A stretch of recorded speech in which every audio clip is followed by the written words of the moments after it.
kita dari kitab Keluaran pasal ke-20 ayat yang ke-8 hingga ayat yang ke-11.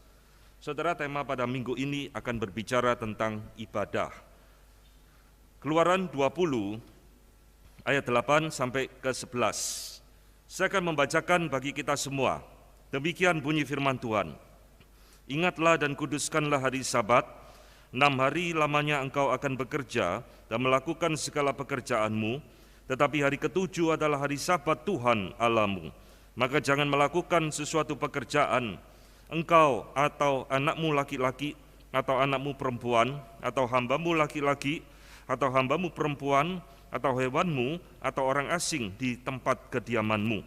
Sebab 6 hari lamanya Tuhan menjadikan langit dan bumi, laut dan segala isinya, dan ia berhenti pada hari ke-7. Itulah sebabnya Tuhan memberkati hari Sabat dan menguduskannya. Saudara-saudara yang dikasihi oleh Tuhan, ibadah merupakan salah satu bagian penting di dalam diri umat Tuhan, termasuk bagi kita, bukan hanya menjadi isu di dalam abad yang ke-20. Saudara-saudara, banyak gereja sekarang mulai banyak mengalami perpecahan, konflik, dan kebingungan. Salah satunya bukan hanya masalah doktrinal, tetapi juga masalah ibadah. Saudara, ibadah itu dimulai sejak kapan? Konflik dan kebingungan di dalam ibadah itu dimulai sejak kejatuhan manusia di dalam dosa. Di dalam dosa, manusia tidak lagi mengerti bagaimana harus menyembah Allah, harus beribadah kepada Tuhan. Itulah sebabnya saudara, di dalam sejarah gereja muncul beberapa momentum-momentum penting yang berbicara tentang ibadah. Salah satunya adalah peristiwa reformasi. Saudara-saudara, reformasi bukan hanya berbicara masalah doktrinal, bukan hanya perbedaan masalah doktrinal, tetapi reformasi juga salah satu dipicu oleh karena konsep ibadah gereja pada waktu itu yang sudah menyimpang daripada kebenaran firman Tuhan. Dan di dalam abad ke-20 ini, kita telah melihat kembali satu konflik kembali, satu perdebatan kembali tentang apa itu worship yang sesungguhnya. Saudara-saudara, evolusi di dalam ibadah yang kita lihat di dalam abad ke-20 ini, di dalam zaman di mana kita hidup ini, itu tidak terjadi secara semalam, tetapi itu ada satu proses evolusi yang terjadi secara pelan-pelan. Saudara, kita tidak sadar, namanya evolusi selalu terjadi pelan-pelan. Tiba-tiba sekarang saudara melihat gereja kok seperti ini, ibadah kok modelnya seperti ini. Mengapa itu terjadi dan dari mana itu semua terjadi? Kita jarang sekali memikirkan hal ini. Saudara, itulah sebabnya hari ini saya tergerak untuk berbicara tentang konsep ibadah sebagai satu bagian di dalam hidup kita sebagai orang percaya. Di dalam bukunya saudara, John MacArthur, Ultimate Worship, telah memberikan 4 problem ibadah di dalam manusia di dalam dosa. Saudara, John MacArthur meringkaskan ada 4 masalah manusia salah beribadah kepada Tuhan. Pertama, dia mengatakan manusia salah menyembah Allah. Dengan kata lain, manusia menyembah Allah yang salah. Ini adalah problem pertama setelah manusia jatuh di dalam dosa yang kita kenal dengan istilah berhala. Maunya menyembah Allah, tapi yang disembah sebenarnya bukan Allah, tetapi adalah berhala. Saudara, problem kedua, MacArthur mengatakan, kita mungkin bisa menyembah Allah yang benar, tetapi di dalam bentuk yang salah. Ini pernah terjadi di dalam Alkitab, di dalam kasus anak lembu emas. Menyembah Allah yang benar, tapi caranya salah. Dan ketiga, MacArthur mengatakan kepada kita, kita mungkin bisa menyembah Allah yang benar dengan cara yang benar, tetapi dengan sesuatu bentuknya yang salah. Saudara-saudara, ini adalah kesalahan yang ketiga yang bisa terjadi ketika manusia sudah jatuh di dalam dosa. menyembah Allah yang benar, tetapi dengan bentuk penyembahan yang salah. Dan keempat, saudara, kita bisa menyembah Allah dengan benar, tetapi dengan sikap hati yang salah. Caranya sudah benar, Allahnya sudah benar, bentuknya sudah oke, tidak ada patung-patungan, tetapi sikap hati, motivasi bisa tetap salah. Ini yang dilakukan bangsa Israel ketika Tuhan marah di dalam kitab Maleakhi. Engkau memberikan kepadaku roti yang sudah busuk, engkau memberikan kepadaku persembahan yang sudah busuk. Saudara-saudara yang dikasihi Tuhan, perhatikan dari 4 kesalahan manusia di dalam dosa beribadah kepada Allah, 3 kesalahan terakhir ini bisa terjadi di dalam gereja, bisa terjadi di dalam hidup kita, dan sedang terjadi di dalam gereja saat ini, dan bahkan mungkin akan terjadi terus sampai Tuhan Yesus datang kedua kali. Maka saudara, ibadah adalah sesuatu yang sangat serius sekali, yang sering kali kita tidak pernah pikirkan dengan sungguh-sungguh. Saudara-saudara, kita menjadi orang Kristen yang sangat ceroboh sekali. Pokoknya apa yang dilakukan di dalam gereja, ibadah apa, kita ikut. Tren apa yang sedang terjadi di dalam zaman ini, kita ikut. Saudara-saudara, hari ini saya akan mengajak saudara untuk menggumulkan dan memikirkan sesuatu pandangan teologi reform tentang ibadah. Orang seringkali keliru memahami teologi reform terlalu sempit. Banyak orang berpikir teologi reform identik dengan tulip, teologi reform identik dengan predestinasi, teologi reform tidak peduli dengan ibadah. Salah. Saudara-saudara, di dalam teologi reform, ibadah adalah sesuatu hal yang sangat serius. Ibadah adalah sesuatu hal yang sangat ditekankan di dalam pemikiran reformator terus sampai hari ini. Itulah sebabnya tadi di depan saya mengatakan salah satu peristiwa yang memicu reformasi bukan sekedar masalah doktrinal, tetapi juga adalah masalah tentang ibadah. Maka hari ini saya ingin mengajak saudara belajar bagaimana theology of worship di dalam teologi reform. Teologi ibadah di dalam pandangan teologi reform memandang suatu penyembahan, suatu ibadah itu seperti apa. Saudara-saudara, ibadah menjadi bagian dari hidup orang percaya. Pertama, kita harus tahu bahwa ibadah itu bukan akibat kejatuhan manusia di dalam dosa. Saudara, kita harus clear, harus jelas di dalam bagian ini. Mengapa kita beribadah? Jawabannya bukan akibat kejatuhan di dalam dosa. Dosa memang mempengaruhi ibadah. Dosa merusak konsep ibadah. Tetapi kita beribadah bukan karena jatuh di dalam dosa. Saudara, ibadah adalah desain Allah mula-mula sejak di dalam penciptaan. Bahkan setelah jatuh di dalam dosa, ibadah tetap Tuhan tuntut di dalam diri umatnya. Setelah penebusan Kristus, tetap kita harus beribadah. Bahkan hingga nanti di dalam kekekalan, kita juga akan tetap beribadah. Nah, saudara lihat, ibadah adalah bagian dari hidup umat Allah sejak awal hingga nanti di dalam kekekalan. Maka pertanyaannya bagi kita pagi ini, saudara, apa sih dasar kita beribadah? Mengapa saudara hari Minggu pergi ke gereja? Mengapa hari Minggu kita beribadah dan menyembah Allah? Saudara, kemungkinan besar jawaban kita selalu berkata, karena ini diperintahkan oleh Allah. Allah yang memerintahkan kita untuk beribadah. Saudara, jawaban itu tidak salah, saudara. Karena memang Alkitab mengatakan Tuhan memerintahkan kita untuk beribadah. Tetapi dasar daripada ibadah itu bukan sekedar diperintahkan. Pertanyaan yang lebih dalam, mengapa Allah memerintahkan kita untuk beribadah? menyembah Dia di hari yang Dia khususkan bagi kita. Saudara-saudara, teologi reform di dalam hal ini menemukan satu dasar konsep ibadah, yaitu adalah covenant, perjanjian Allah. Saudara, harap kita mengerti baik-baik ini, supaya kita menjadi orang Kristen yang tahu betul mengapa setiap minggu saya harus ke gereja beribadah kepada Tuhan. Dasar daripada seluruh ibadah kita adalah perjanjian Allah dengan umat-Nya, atau yang kita kenal dengan istilah covenant. Saudara, covenant atau perjanjian adalah satu inisiatif Allah.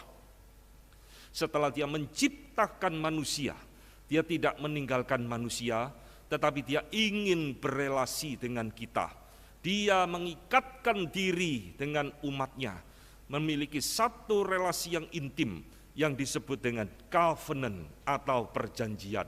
Istilah ini muncul berkali-kali di dalam Alkitab, dan inti daripada perjanjian itu adalah keinginan Allah ketika Tuhan berkata kepada bangsa Israel, supaya aku menjadi Allahmu dan engkau menjadi umatku. Inilah esensi daripada perjanjian Allah kepada umat-Nya, supaya aku menjadi Allahmu dan engkau menjadi umatku. Dan itu ditandai salah satunya adalah dengan ibadah, worship kepada Tuhan.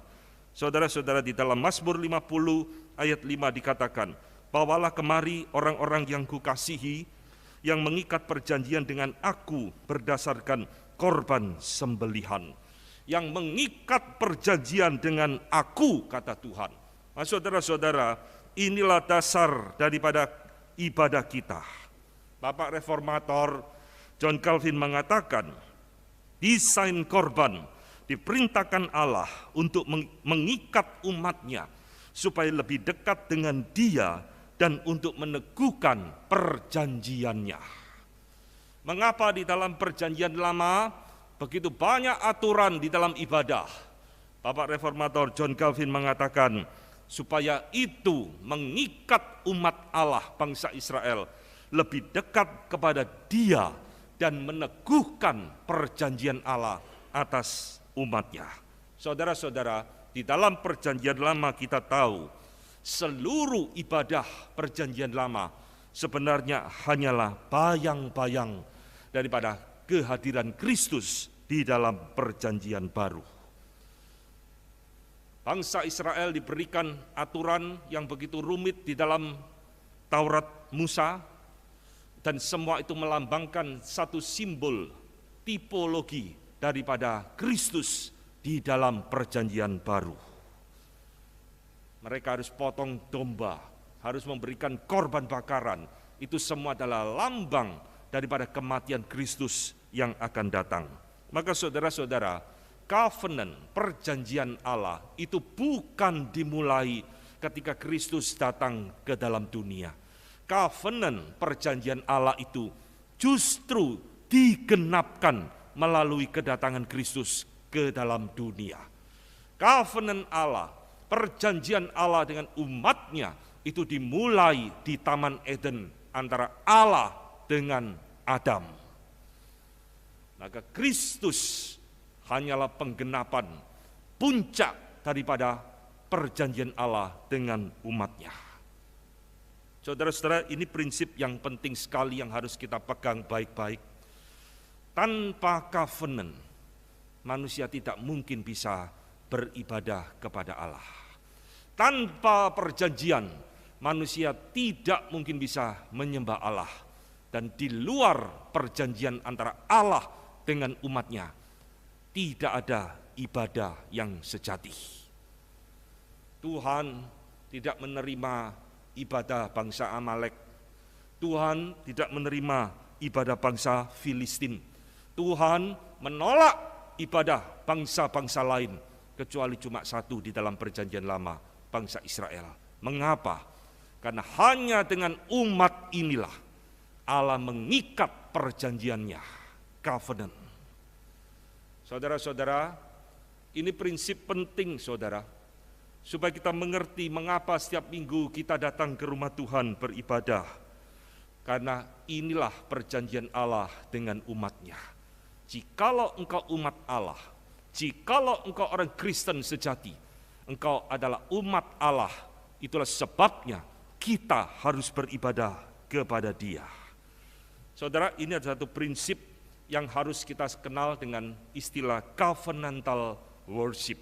Ibadah yang didasarkan kepada suatu covenant, perjanjian Allah dengan umatnya. Hari ini saya ingin menggali prinsip ini di dalam 3 poin penting tentang ibadah covenantal worship. Saudara, yang pertama dikatakan, atau prinsip pertama yang bisa kita temukan di dalam covenantal worship ini adalah Allah yang berinisiatif beribadah melalui perjanjiannya. Ini prinsip pertama, saudara. Ibadah itu selalu inisiatif dari Allah, bukan inisiatif dari kita. Kedua, prinsip covenantal worship ini adalah Allah lah yang mengatur bagaimana Ia ingin disembah oleh umatnya. Dan di dalam prinsip covenantal worship yang ketiga, kita akan melihat Allah harus menjadi pusat di dalam ibadah, bukan kita manusia. Saudara, 3 prinsip ini yang barusan saya sebutkan, kalau hilang di dalam ibadah kita, kita bukan beribadah kepada Allah, kita sedang menjalankan ritual. Kalau 3 prinsip ini sudah hilang di dalam ibadah kita, kita tidak beribadah kepada Tuhan. Kita sedang menjalankan rutinitas kehidupan agama kita semata-mata. Maka hari ini saya ingin mengajak saudara merenungkan bagaimana teologi reform melihat ibadah yang benar, yang kembali kepada Alkitab di dalam covenantal worship ini. Pertama, saudara, ibadah itu adalah inisiatif Allah. Jangan kita merasa diri hebat. Oh, saya minggu, saya mau mencari Tuhan, saya mau beribadah kepada Tuhan. Tidak, saudara. Tuhan yang berinisiatif memanggil engkau dan saya. Tuhan yang berinisiatif memilih umatnya kepada siapa Dia ingin disembah. Ini ada satu hal yang tidak boleh kita lupakan. Tadi kita membaca di awal Keluaran 20 ayat ke-8. Di situ ada perintah dari Tuhan, ingat dan kuduskan hari Sabat. 6 hari lamanya engkau bekerja. Hari ke-7 adalah hari Sabat Tuhan Allahmu. Kau harus berhenti bekerja, hambamu laki-laki, anakmu laki-laki, untuk beribadah kepada Aku. Saudara, lihat bagaimana Tuhan dari awal telah mendesain siklus waktu hidup manusia 1:6. Ini unik, saudara. Kenapa 1:6? 1 hari Sabat, 6 hari bekerja. Kok enggak 1:3, 10:3, tapi 1:6. Ada 1 hari dikhususkan dibandingkan dengan 6 hari kita bekerja. Inilah yang disebut dengan desain awal Allah ketika Tuhan menciptakan alam semesta. 6 hari lamanya Dia bekerja, pada hari ke-7 Dia beristirahat. Ini bukan kebetulan. Tuhan kalau mau ciptakan alam semesta 1 detik, tidak ada yang sulit bagi Dia. Tuhan mau ciptakan alam semesta 1 jam, bisa. Kenapa mesti 6 hari? Lalu disebut hari ke-7 Dia harus istirahat. Saudara, rupanya inilah inisiatif dari Allah. Apa yang Dia kerjakan di dalam hari penciptaan itu sekarang dikatakan di dalam Keluaran menjadi bagian hukum Taurat. Inilah contoh bagaimana engkau harus hidup di hadapanku. 6 hari lamanya engkau bekerja, 1 hari engkau harus menguduskan hari Sabat itu bagi Aku. Berarti, saudara, inilah inisiatif Allah untuk memanggil umatnya beribadah kepada Dia. Di dalam teologi ini disebut dengan creation ordinances, tatanan penciptaan. Sejak awal Allah mencipta, Allah itu sudah menata, harus begini, harus begini, harus begini. Semua Tuhan sudah desain dengan begitu sempurna di dalam hidup kita. Maka saudara, kalau saudara bekerja 7 hari tanpa ada istirahat terus sepanjang hidupmu, tak pernah beribadah, tak pernah ingat Tuhan, hidupmu akan error. Beberapa bulan lalu saya mempresentasikan satu materi tentang theology of work, teologi bekerja. Di situ saya mendapatkan satu fakta, PBB mengemukakan satu fakta mengerikan. Di dalam 1 tahun, 750.000 orang meninggal karena overwork. Bekerja tanpa istirahat, overwork. Terus 750.000 orang seluruh dunia di dalam 1 tahun mati karena overwork, lebih tinggi mati daripada penyakit malaria. Saudara, Tuhan mendesain hidup kita di dalam siklus waktu 1:6. Harus ada waktu untuk Dia, beribadah kepada Dia. Dan sekarang bagaimana Tuhan menginginkan kita menguduskan hari Sabat itu di dalam hidup kita. Saudara, di dalam Alkitab ada satu prinsip penting yang Tuhan inginkan bagi umatnya ketika kita menguduskan hari Sabat, yaitu adalah yang disebut dengan public worship, ibadah secara umum, secara publik, seperti yang sedang kita lakukan saat ini. Kenapa sih ibadah kok mesti public worship? Kenapa ibadah tidak cukup private worship? Saya di rumah kan sudah baca Alkitab, sudah berdoa, sudah melakukan penyembahan dan macam-macam.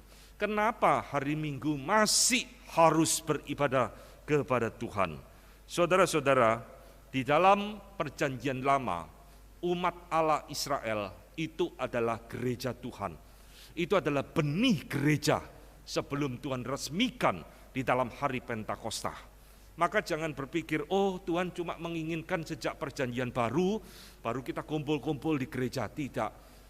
Sejak di Perjanjian Lama, umat Allah Israel adalah gereja Allah di dalam Perjanjian Lama. Maka kita di dalam Perjanjian baru ini hanya menggenapkan, hanya meneruskan apa yang Tuhan inginkan sejak di dalam Perjanjian Lama. Maka Ibrani 10 ayat 25 saudara mengatakan, janganlah kita menjauhkan diri dari pertemuan-pertemuan ibadah kita seperti yang dibiasakan beberapa orang. Tetapi marilah kita saling menasihati dan semakin giat melakukannya menjelang hari Tuhan yang mendekat. Saudara, ayat ini mengingatkan kepada kita supaya kita tidak boleh menjauhkan diri dari pertemuan-pertemuan kita. Artinya ibadah kita. Ibadah dalam PL merupakan bagian dari hidup umat Allah bangsa Israel. Terus sampai di dalam Perjanjian Baru hingga kita hari ini merupakan bagian dari hidup umat Allah. Sebab kita adalah umat perjanjiannya. Saudara-saudara, di dalam Westminster Confession of Faith juga dikatakan hal yang sama. Di dalam pasal 26 ayat kedua, dikatakan orang-orang kudus yang dengan mulutnya mengaku Yesus itu terikat oleh satu holy fellowship, persekutuan kudus, dan communion in the worship of God, persekutuan komunitas di dalam menyembah Allah. Ini dicatat di dalam Westminster Confession of Faith, salah satu pengakuan iman di dalam teologi reform. Saudara-saudara, pertanyaan kita, mengapakah kita harus melakukan public worship seperti ini? Kenapa hari Minggu kita harus ke gereja, berkumpul bersama-sama, menyanyi bersama, berdoa bersama, mendengarkan firman bersama? Kenapa tidak cukup private worship di rumah? Saudara yang dikasihi Tuhan, seorang teolog bernama Robert Godfrey mengatakan bahwa our public worship being a foretaste of the heavenly worship that awaits us in heaven. Artinya saudara, public worship kita ini adalah satu mencicipi foretaste ibadah kita nanti yang kekal di surga. Orang Kristen yang malas beribadah di dunia ini, tidak mau ke gereja, tidak mau beribadah. Besok kalau dia orang pilihan masuk surga, dia di surga, di langit dan bumi yang baru, dia kebingungan di dalam ibadah. Karena selama hidup tidak pernah beribadah, yang lain nyanyi dia bingung gak bisa nyanyi, yang lain buka Alkitab dia tidak bisa buka Alkitab karena malas beribadah. Ini Robert Godfrey mengatakan, ibadah kita adalah mencicipi daripada ibadah kita nanti di dalam kekekalan. Saudara, public worship di dalam teologi reform satu hal yang penting sekali di dalam hidup orang percaya. Karena di dalam public worship Allah itu dispense, Allah itu menyalurkan berkat rohaninya kepada umatnya yang tidak didapatkan di dalam private worship. Saudara, ketika kita tadi beribadah seperti ini, kita ada doa untuk pengampunan dosa, kita ada puji-pujian yang dinyanyikan bersama, kita ada sakramen yang dilakukan setiap beberapa bulan sekali, dan terlebih-lebih di dalam public worship, kau dan saya mendengarkan firman Tuhan yang membangun akan kerohanian kita. Ini semua hal-hal yang Tuhan kerjakan di dalam diri kita yang mungkin tidak bisa kita dapatkan di dalam private worship. Saudara-saudara, itulah sebabnya public worship seperti ini adalah hal yang penting bagi umat Tuhan. Di dalam public worship seperti ini, saudara, kita bisa bersekutu dengan saudara-saudara seiman lainnya. Kita bisa melayani saudara seiman kita di dalam ibadah kita. Ada yang menjadi pemimpin pujian, ada yang menjadi kolektan, ada yang menjadi pemerhati, dan sebagainya. Dan di dalam public worship seperti ini, di sanalah kita mengakui otoritas Allah di dalam hidup umatnya. Setiap kali kita datang ke rumah Tuhan, kita datang sebagai umat Allah. Dia sebagai raja di dalam hidup kita. Di dalam worship yang sesungguhnya, di situ ada pentaklukan otoritas dari umat Allah kepada Allah. Saudara-saudara, inilah pentingnya mengapa public worship itu harus ada di dalam diri kita. Karena Allah yang memanggil kita, Allah yang berinisiatif untuk memanggil umatnya datang beribadah kepada Dia. Maka setiap kali kita beribadah, saudara, hari Minggu, di dalam hati dan perasaan kita, saudara, harus ada satu panggilan dari Tuhan di dalam hidupmu. Jangan beribadah karena kebiasaan. Oh, ini hari Minggu, wayanya saya ke gereja. Jangan.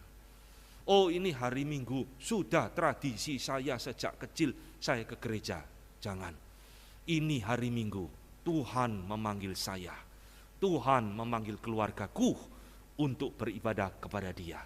Sebab aku dan keluargaku adalah bagian dari umat perjanjiannya. Ini harus ada sadar betul di dalam diri kita. Sehingga saudara datang ke gereja dengan sukacita. Tuhan memanggil saya, Tuhan yang berinisiatif. Bukan datang ke gereja dengan hati gedumbel. Mestinya hari ini saya main golf loh. Mestinya hari ini saya ketemu arisan loh. Gara-gara ada ibadah semua batal. Celakalah kita kalau kita jadi orang Kristen seperti itu. Saudara-saudara, hati kita harus ada kesadaran. Inilah yang diinisiatif oleh Tuhan. Tuhan memanggil saya untuk beribadah kepada Dia. Tuhan tidak memanggil setiap orang di dalam dunia ini untuk menyembah Dia. Saudara, kalau diundang presiden, senang tidak? Wah, senang, bangga sekali diajak foto, pasang fotonya. Ini yang mengundang saudara bukan presiden loh. Ini Allah sendiri yang mengundang saudara datang ke rumahnya. Karena kita adalah umatnya, harus ada perasaan sukacita. Bukan sekedar ibadah menjadi kewajiban bagi kita. Maka saudara, inilah yang menjadi indikator yang membedakan siapakah ilalang dan siapakah gandum di dalam gereja Tuhan. Gandum umat Allah sejati, setiap hari Minggu sukacita datang kepada Dia dengan kesadaran ini panggilan Tuhan, ini inisiatifnya Tuhan, ini adalah satu hak yang Tuhan berikan kepada saya, boleh menyembah kepada Dia. Tapi kalau orang itu adalah orang Kristen palsu, ilalang, dia datang ke gereja mungkin dengan motivasi yang tidak beres, dengan tujuan yang tidak murni di hadapan Tuhan, maka kita, saudara, harus mau mengkoreksi diri di hadapan Tuhan. Bangsa Israel di dalam perjanjian lama pun melakukan dosa dan kejahatan ini. Mereka datang kepada Tuhan, beribadah kepada Tuhan, tapi cuma hanya jadi kewajiban. Ini yang dicatat di dalam Yesaya 29 ayat ke-13. Dan Tuhan telah berfirman, oleh karena bangsa ini datang mendekat dengan mulutnya dan memuliakan aku dengan bibirnya, padahal hatinya menjauh daripadaku dan ibadahnya kepadaku hanyalah perintah manusia yang dihafalkan. Kalimat ini, saudara, dikutip oleh Tuhan Yesus dalam perjanjian baru. Dan Tuhan Yesus mengatakan hal yang sama kepada orang-orang Farisi dan orang-orang Yahudi. Bukankah tertulis di dalam kitab Yesaya, bangsa ini mendekat kepadaku, bibirnya memuji aku, tapi hatinya menjauh daripadaku. Saudara, inilah ibadah yang palsu, yang tidak mengerti mengapa kita datang kepada gereja Tuhan dan beribadah kepada Dia. Ini poin pertama tentang covenantal worship yang harus kita ingat baik-baik. Hari ini kalau saya bisa beribadah, bukan karena saya hebat, bukan karena saya baik, saya boleh dekat kepada Tuhan, tapi Dia yang memanggil saya, Dia yang berinisiatif, bukan saya. Saudara-saudara yang dikasihi Tuhan, pandemi ini memberikan problem besar di dalam ibadah gereja beberapa tahun terakhir ini. Ketika pandemi mulai terjadi, begitu hebat varian Delta menghantam dunia yang membunuh mungkin ribuan orang, jutaan orang seluruh dunia. Gereja harus tutup berbulan-bulan. Dan kemudian kita mulai berinovasi, melakukan streaming lewat YouTube sehingga ibadah tetap boleh berjalan di rumah masing-masing. Maka saudara, hari ini kita sekarang menghadapi problem. Kemana-mana saya melayani, kita menemukan problem yang sama, saudara. Gereja sudah tidak bisa kembali seperti dulu lagi. Pak, sekarang yang datang ke gereja sedikit, padahal rumahnya dekat loh dari gereja, tidak mau datang, tetap milih streaming YouTube di rumah. Saudara, ini jadi problem ibadah di dalam abad ke-20 ini. Bolehkah kita beribadah lewat YouTube? Saudara, ini jadi satu hal yang harus kita pikirkan baik-baik. Dan saya memiliki satu pemikiran, beribadah melalui streaming, YouTube dan sebagainya, itu hanya bersifat situasional dan kontekstual. Ketika virus corona menghantam dunia dengan begitu dahsyat, kita orang yang mencobai Tuhan, saudara, kalau kita tidak mau melakukan streaming YouTube, tidak apa-apa, pokoknya kumpul di gereja, akhirnya tular-menular, semua mati, gerejanya habis. Kita mencobai Tuhan, justru Tuhan memberikan kita hikmat melalui teknologi, kita tetap bisa beribadah meskipun di dalam keterbatasan kita. Tapi setelah pandemi mulai mereda, setelah vaksin diberikan, saudara-saudara kita harus kembali berkumpul di rumah Tuhan seperti sedia kala. Meskipun tetap mungkin harus jaga protokol, jaga jarak dan sebagainya. Maka saudara, saya memiliki satu pandangan. Bolehkah kita beribadah lewat YouTube hanya bersifat kontekstual, situasional, di dalam keadaan perang, di dalam keadaan wabah, di dalam keadaan-keadaan yang tertentu, di mana kita tidak bisa lagi berkumpul, tetap kita bisa memakai teknologi yang Tuhan berikan. Maka ini menjadi satu jawaban bagi saya. Selama saudara tidak mengalami sakit yang parah, selama saudara tidak berhalangan secara medis penyakit-penyakit tertentu, saudara harus bertekad kembali beribadah secara fisik. Saudara-saudara, kita diberikan hak oleh Tuhan, dipanggil oleh Tuhan untuk berkumpul beribadah di dalam public worship, bukan sekedar private worship. Maka biarlah pengertian ini boleh mengingatkan kepada kita, hal pertama di dalam covenantal worship, Allah yang berinisiatif memanggil kita. Kedua, saudara, di dalam covenantal worship, saudara jangan lupa, bukan sekedar Tuhan yang memanggil kita untuk beribadah kepada Dia, tetapi di dalam covenantal worship, Allah yang berinisiatif mengatur ibadahnya. Allah yang mengatur bagaimana Dia ingin disembah oleh umatnya. Saudara-saudara, karena Allah yang berinisiatif, Dia juga yang mengatur bagaimana Dia ingin disembah, bukan kita. Ini tertuang kembali di dalam pengakuan iman Westminster Confession of Faith pasal 21 ayat 1. Cara yang diterima oleh Tuhan, menyembah Tuhan, itu adalah ditetapkan oleh dirinya sendiri. Institute by himself. Tuhan yang mengatur, Tuhan yang menetapkan, Tuhan yang membatasi bagaimana Dia ingin disembah. Bukan berdasarkan imajinasi kita atau penemuan-penemuan kita. Ini yang dicatat di dalam Westminster Confession of Faith. Dan ini menjadi prinsip di dalam Theology of Worship, dalam Teologia Reform. Saudara, ini adalah satu prinsip yang penting sekali, yang menurut saya sekarang sudah hilang di dalam banyak gereja. Kita pikir kita hidup di dalam perjanjian baru. Kita kan sudah hidup dalam perjanjian baru, Pak. Kita sudah tidak hidup dalam perjanjian lama yang rumitnya minta ampun. Berarti kita bebas menyembah Allah menurut cara kita sendiri-sendiri. Tidak, saudara.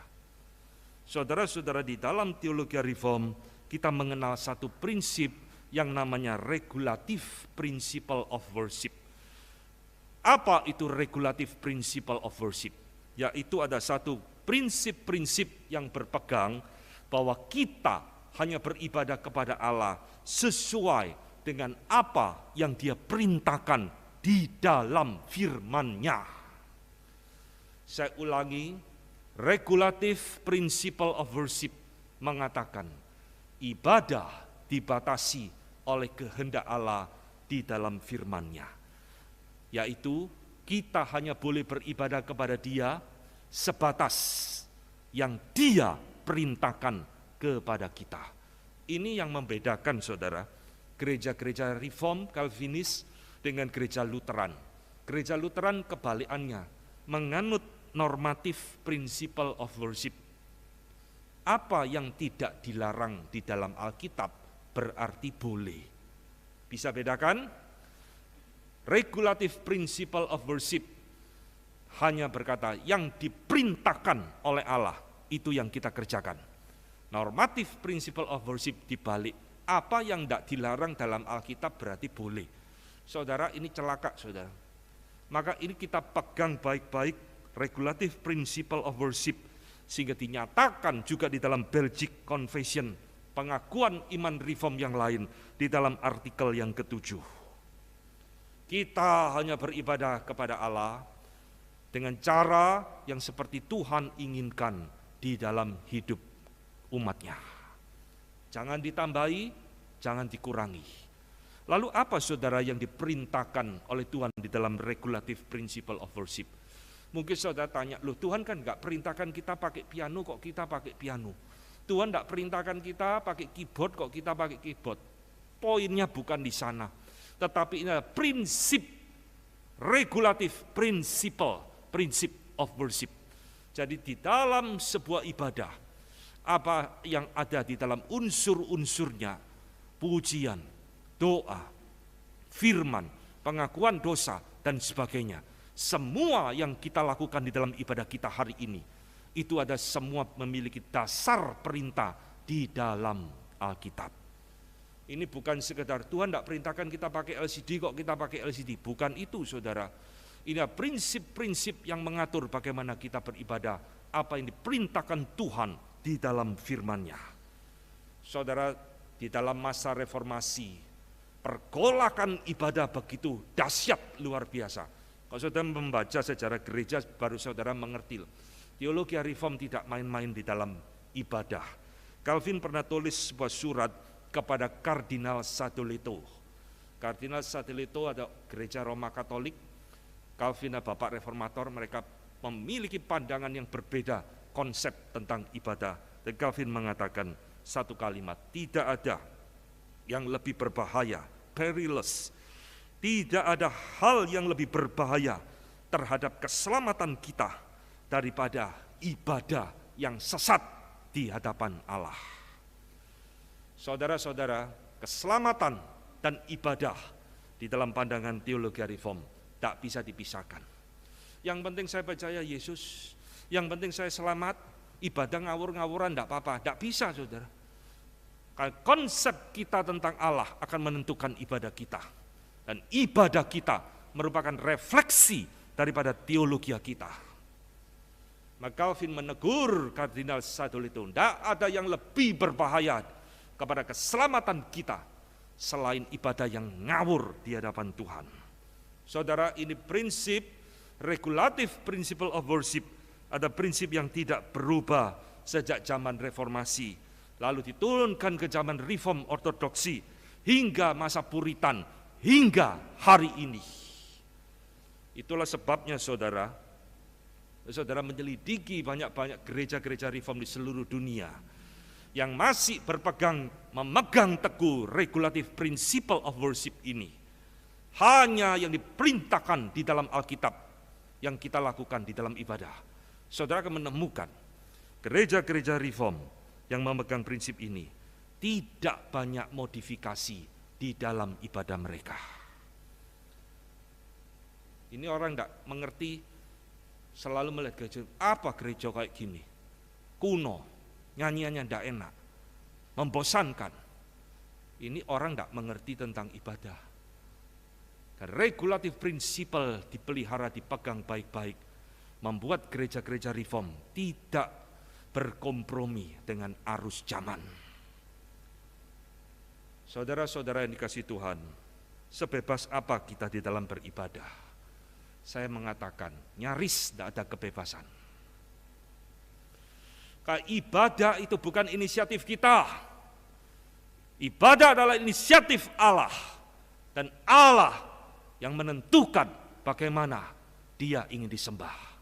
Kita harus submit kepada otoritas firman-Nya. Saudara, ibadah ini bukan bicara masalah kreativitas, saudara. Ibadah bukan bicara masalah inovasi. Ibadah bukan bicara modifikasi. Bosen ibadah kayak begini, ayo kita kreasi yang lain. Bosen ibadah kayak begini, ayo kita modifikasi yang lain. Celakalah kita, saudara, kalau kita menjadi umat Allah seperti ini. Saudara, inilah tadi yang menjadi kesalahan umat Allah di dalam perjanjian lama yang John MacArthur tadi katakan. Bosenlah sembah Allah kok gak bisa dilihat. Siapa Allah ini yang membebaskan kita dari Mesir? Ayo kita kumpulkan emas kalung semua, bakar lebur, lalu kita jadikan anak tuangan, anak lembu emas. Inilah Allah kita yang membebaskan kita dari Mesir. Tuhan senang enggak saudara? Tuhan habiskan 3.000 jiwa, Tuhan musnahkan hari itu. Saudara, ibadah bukan masalah kreativitas. Ibadah bukan masalah inovasi, ibadah adalah masalah submittance, ketundukan kita kepada firman-Nya. Ini sekarang saya lihat hilang di dalam banyak gereja di dalam abad ke-20 ini. Gereja hanya menjadi tempat hiburan, gereja seperti konser musik, panggungnya besar, alat musiknya lengkap, lalu jemaat di bawah jingkrak-jingkrak seperti nonton konser musik, dan ibadah hanya menjadi hiburan setelah 6 hari kita bekerja. Yuk kita hiburan hari ke-7, kita cari rekreasi di dalam rumah Tuhan. Saudara-saudara yang kasih Tuhan, inilah yang terjadi di dalam gereja saat ini. Kita sudah melupakan regulatif principle of worship, dan kita merasa kita boleh memodifikasi ibadah sesuka hati kita. Saudara John Owen, seorang Puritan, di dalam bukunya mengatakan satu kalimat, barang siapa yang menjalankan ibadah tanpa prinsip-prinsip Alkitab yang ditentukan di dalam Alkitab, atau mengesampingkan itu, atau melampaui itu, adalah suatu pelanggaran, dan itu merupakan ibadah yang sia-sia di hadapan Allah. Siapa yang mengesampingkan regulative principle of worship di dalam Alkitab, atau bahkan melampaui, ditambah-tambahi, dia sedang melanggar apa yang Tuhan perintahkan, dan ibadah itu menjadi ibadah yang vain, sia-sia di hadapan Allah. Saudara, kita jangan berpikir kalau lebih modern pasti lebih benar, kalau lebih meriah pasti lebih alkitabiah. Tidak, saudara. Kita harus membuang cara berpikir yang salah tentang ibadah ini. Ibadah yang benar harus mau tunduk kepada firman Tuhan, bukan mengikuti tren zaman. Oh, sekarang ngetren model apa, yuk kita ikuti. Saudara, di dalam gereja ini cuma ada 2 macam gereja, saudara, di dalam dunia ini. Pertama adalah gereja yang ketakutan kehilangan jemaat, lalu mengikuti tren zaman supaya jemaatnya tidak hilang. Atau kedua, gereja yang tetap setia mengikuti firman Tuhan, meskipun mungkin jemaat tidak banyak, tapi mereka orang-orang yang mengerti untuk apa mereka datang beribadah ke rumah Tuhan. Saudara yang dikasih Tuhan, zaman pandemi ini bukan hanya merubah konsep ibadah sekarang lewat YouTube streaming. Setelah pemerintah memperbolehkan kembali gereja dibuka, maka saya melihat di dalam beberapa pelayanan saya diundang berkhotbah, membuat saya terkaget-kaget. Gereja berubah setelah pandemi ini. Ada satu gereja, saya datang masuk, saya kok kaget, kok gelap-gelap, kok remang-remang seperti ini. Ini gereja apa warung remang-remang?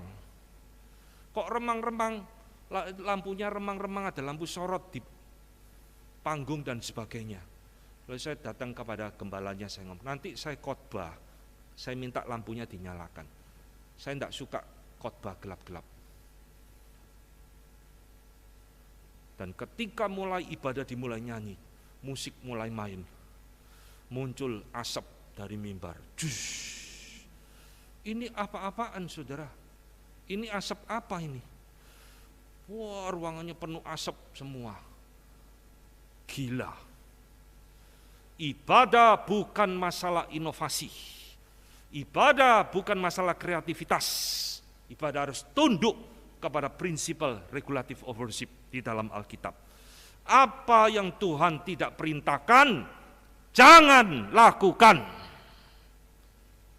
Itulah sebabnya, saudara, mengapa di gereja reform kita tidak speaking in tongue. Kan di dalam Alkitab tidak ada perintah, di dalam ibadah kita harus berbahasa roh, speaking in tongue. Ini prinsip-prinsip ibadah yang sudah ditinggalkan oleh banyak gereja zaman ini, sehingga ibadah kita menjadi liar di hadapan Allah. Saudara-saudara, John Calvin mengatakan satu kalimat, seserius apa engkau beribadah, setulus apa engkau beribadah kepada Tuhan, tapi kalau caramu salah, engkau tetap salah di hadapan Allah. Dengarkan kalimat ini baik-baik. Siapapun engkau yang mendengarkan kalimat ini, dari gereja manapun engkau, setulus apapun engkau beribadah, seserius apapun engkau beribadah, tapi kalau caramu salah di hadapan Allah, engkau tetap salah. Kita tidak bisa berdalih, yang penting saya serius, yang penting saya tulus, yang penting saya sungguh-sungguh beribadah. Saudara, Alkitab menunjukkan Tuhan mementingkan cara. Tuhan menekankan cara bagaimana dia ingin disembah. Lihat 1 Samuel pasal 6. Usa menyentuh tabut perjanjian Allah yang mau jatuh karena gerobaknya kepleset. Usa langsung refleks jamah tabut perjanjian supaya tidak jatuh. Langsung Tuhan hukum Usa mati. Orang kalau tidak ngerti kaget, Tuhan kok kejam, Tuhan kok jahat. Karena Usa melanggar perintah Tuhan. Bangsa Israel melanggar firman Allah. Tuhan sudah ngomong, tabut itu tidak boleh ditaruh di kereta. Tabut itu harus dipikul. Ini cara Tuhan. Lihat, Tuhan menentukan cara. Halah Pak, dipikul, digerobak, naik mobil pickup apa sepodo ae kan? Tidak. Dari awal Tuhan tidak suka tabut perjanjian itu dinaikkan gerobak. Dan Tuhan memerintahkan itu harus dipikul oleh imam. Sehingga ketika gerobak itu terpleset dan Usa refleks pegang, Tuhan hukum dia langsung mati. Saudara, jangan main-main dengan cara ya. Ibadah bukan sekedar apa yang senangkan saya lalu kita kreasi ibadah kita menurut kita supaya jemaat banyak datang. Ini satu hal yang sangat menjijikkan di mata Tuhan. Di dalam kalimat lain, John Calvin mengatakan, pengalaman menunjukkan kepada kita betapa hati kita ini tanah yang subur dengan kepalsuan di dalam pikiran kita, sehingga benih bibit kesesatan yang kecil pun jatuh di dalam hati kita, dia akan langsung tumbuh subur di dalam hati kita. Ngerti maksudnya saudara? Saudara, Calvin mengatakan, pikiran kita, human mind ini begitu subur dengan kepalsuan, sehingga ada satu bibit, the smallest grain, kepalsuan itu jatuh di dalam pikiran kita, langsung tumbuh subur. Artinya saudara, sekali saudara membuka diri terhadap kreativitas yang kacau, itu akan langsung tumbuh subur di dalam suatu ibadah. Oh begini, sudah bosan ganti begitu, sudah bosan ganti lagi, ganti terus. Kreativitas yang liar menjadi satu hal yang menjijikkan di mata Tuhan. Ini adalah prinsip kedua di dalam covenantal worship. Kita harus beribadah seperti yang Tuhan inginkan. Yang Tuhan larang, jangan lakukan. Yang Tuhan tidak perintahkan, jangan ada di dalam worship. Saudara, yang ketiga, prinsip covenantal worship di dalam teologi reform yang penting adalah Allah harus jadi pusat di dalam ibadah kita. Allah yang berinisiatif, Allah yang menentukan bagaimana dia ingin disembah, maka ketiga konsekuensinya bukan kita yang jadi pusat, tetapi adalah diri Allah sendiri. Covenantal worship adalah theosentris worship, ibadah yang berpusatkan kepada Allah. Saudara mungkin tanya, mana ada sih Pak ibadah tidak berpusatkan kepada Allah? Banyak. Sebentar saya akan bongkar semua kepalsuan-kepalsuan ibadah. Supaya saudara mengerti, di dalam zaman ini banyak gereja beribadah bersifat antroposentris, bukan teosentris. Antroposentris berarti berpusatkan kepada manusia, berpusatkan kepada kita. Saudara-saudara yang dikasihi Tuhan, apa sih artinya ibadah harus berpusatkan kepada Allah? Berarti Allah itu dari awal sampai akhir harus menjadi pusat di dalam ibadah kita, di dalam pujian, di dalam doa, terlebih di dalam pemberitaan firman Tuhan. Allah Tritunggal harus menjadi pusat di dalam hidup kita. Maka saudara, apa contohnya? Apa relevansinya ketika manusia menjadi pusat di dalam suatu ibadah? Saudara-saudara, kita tidak sadar, saya tidak menyalahkan saudara sebagai jemaat awam yang mungkin kurang peka, tetapi banyak hamba Tuhan yang tidak peka, banyak hamba Tuhan entah sengaja atau tidak menjadikan ibadah tidak lagi berpusat kepada Allah, tetapi kepada diri kita sendiri. Saudara-saudara, ketika Allah tidak menjadi pusat di dalam ibadah kita, salah satunya adalah di dalam puji-pujian yang kita nyanyikan. Saudara tidak peka, banyak pujian di dalam zaman kita sekarang ini sangat bersifat antroposentris, berpusat untuk diri sendiri, bukan untuk berpusat kepada Allah. Satu lagu populer tentang mujizat, semua buat lagu tentang mujizat. Pokoknya semua untuk saya, mujizat nyata untuk saya, Tuhan sudah lakukan mujizat untuk saya, semua pokoknya untuk saya. Saudara-saudara yang dikasihi Tuhan, seberapa penting pujian di dalam ibadah? Sangat penting. Kalau saudara tadi melihat bagaimana KOR menyanyikan lagu him, di situ harus ada sentuhan lagu, sentuhan teologis yang tidak kita temukan di dalam banyak lagu kontemporer. Saudara-saudara, di dalam lagu-lagu kontemporer sekarang, di mana saudara menemukan lagu yang mendorong kita untuk memberitakan Injil? Tidak ada, saudara.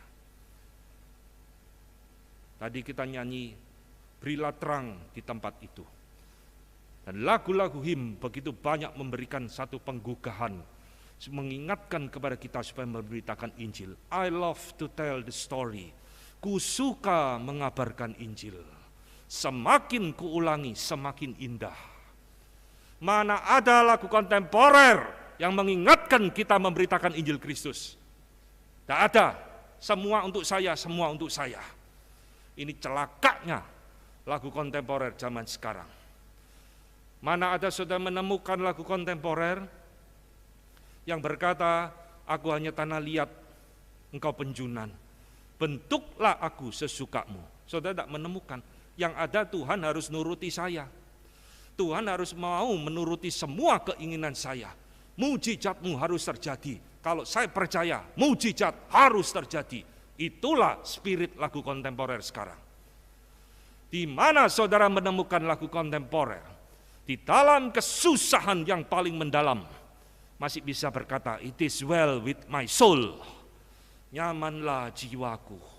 Ini lagu diciptakan oleh orang kehilangan anaknya mati tenggelam, saudara.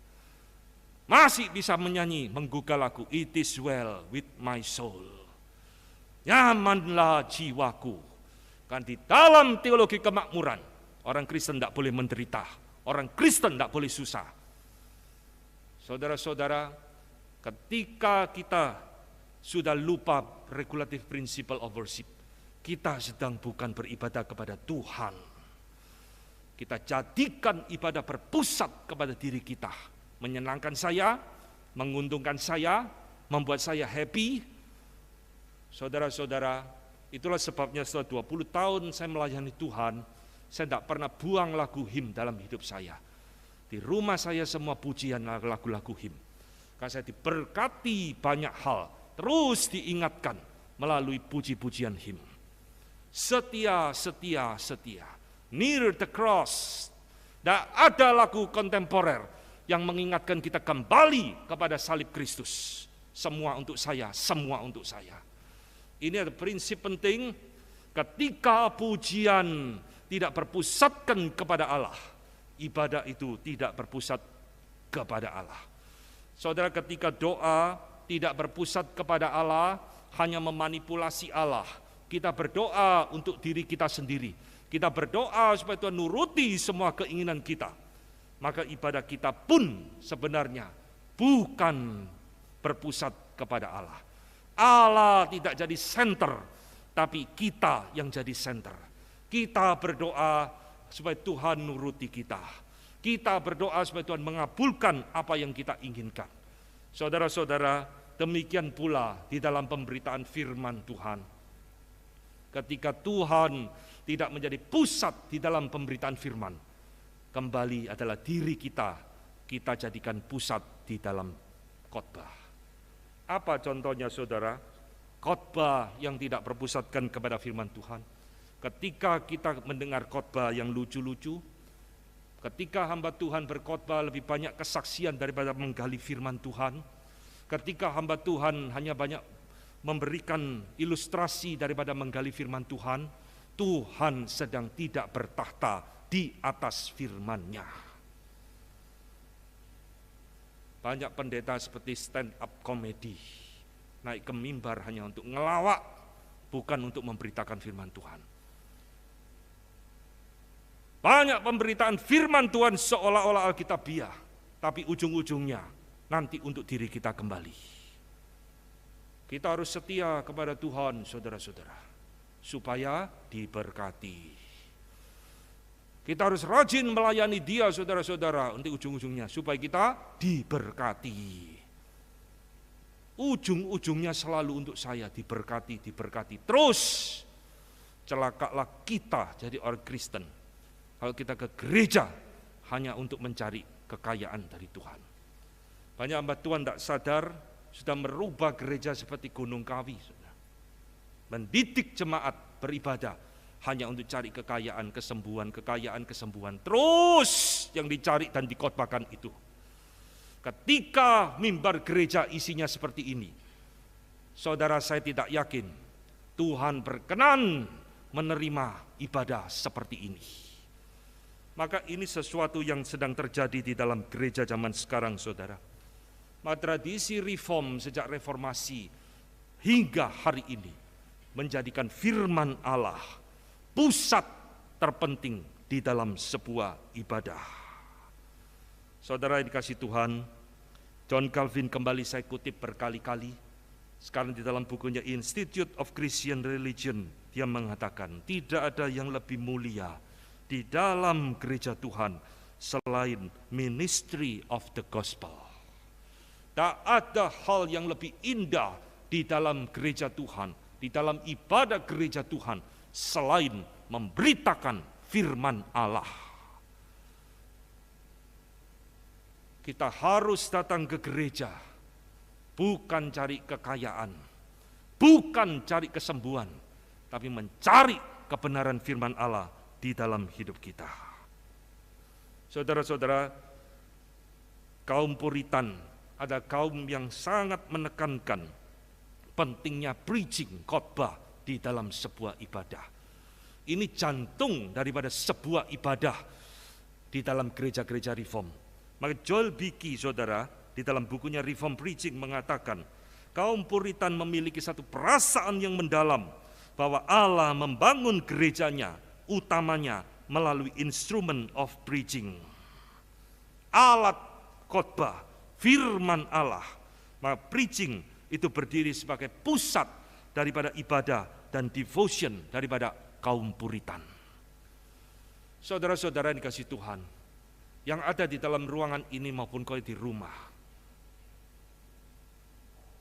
ketika engkau mendengarkan khotbah yang baik, itu akan membangun kerohanianmu. Khotbah yang baik bagi saya bukan yang banyak ceritanya, saudara, bukan yang banyak lucu-lucunya, tapi khotbah yang menegur kita, khotbah yang mengingatkan akan dosa kita, khotbah yang membawa kita kembali dekat kepada Tuhan. Khotbah yang baik seringkali tidak enak didengarkan telingamu, tapi itulah yang dibutuhkan oleh jiwa kita. Lihat khotbah para nabi di PL, lihat khotbah Yohanes Pembaptis, dengarkan khotbah Tuhan Yesus. Ada yang menyenangkan telinga pendengarnya? Tidak ada. Tapi itulah hamba Tuhan yang sejati. Saudara-saudara bisa mengerti? Semua ini kalau tidak saya jelaskan sedikit demi sedikit, kita akan tidak paham. Kita akan terus ikut tren zaman di dalam ibadah masa sekarang. Maka saudara sekalian, hari ini saya ingin mengajak kita menutup khotbah ini dengan satu aplikasi bagaimana kita memilih gereja dengan bijaksana. Saudara kalau mau cari rumah makan, saudara pasti pilih. Saudara mau beli baju, saudara memilih. Saudara mau beli rumah, saudara memilih. Saudara mau ganti mobil, saudara memilih. Mengapa banyak orang Kristen tidak pernah memilih gereja? Asal bangunan ada salib dimasuki. Oh ini gereja semua sama saja Pak. Tidak saudara. Hari ini kita khotbah sangat serius sekali saudara. Beberapa minggu, beberapa bulan terakhir ini khotbah saya cenderung panjang dan menyakitkan banyak telinga jemaat. Semakin saya pikirkan inilah semakin panggilan hidup saya saudara. Saya dibenci banyak gereja Injili, gereja-gereja Mandarin, silakan saya tidak peduli. Saya harus kembali kepada panggilan hidup saya. mengingatkan banyak gereja Tuhan sudah menyimpang daripada kebenaran firman Tuhan. Hari ini kita dididik oleh Tuhan, belajar satu hal penting di dalam hidup kita. Ibadah adalah sesuatu hal yang serius di mata Tuhan. Maka apa yang saya khotbahkan hari ini, saudara, kiranya boleh menjadi berkat, mengingatkan kepada saudara, supaya saudara terus belajar untuk memilih dan memilah mana gereja yang baik, yang bisa mempertumbuhkan kerohanian saya, atau gereja yang justru merusak kerohanian saya. Saya harap khotbah ini boleh terus berdengung di telinga saudara, sehingga saudara terus bertumbuh sebagai umat Allah di dalam kebenaran firman-Nya. Mari kita tunduk kepala, kita akan berdoa dan kita akan mengambil waktu teduh sejenak. Saudara-saudara yang dikasihi Tuhan, maukah di dalam hidupmu engkau terus dikoreksi oleh Tuhan, khususnya di dalam cara motivasi kita beribadah? Maukah di dalam hidup saudara terus diperbarui oleh Tuhan? Mungkin selama ini saudara datang ke gereja dengan motivasi yang salah, datang ke gereja dengan satu maksud yang tidak benar di hadapan Tuhan. Biarlah hari ini saudara boleh berdiam diri, mengkoreksi diri di hadapan Tuhan, supaya saudara terus boleh diperbarui di dalam ibadah kita. Mari kita tunduk kepala, kita mengambil waktu teduh sejenak.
Bapa di dalam surga, kami datang kembali kepadamu.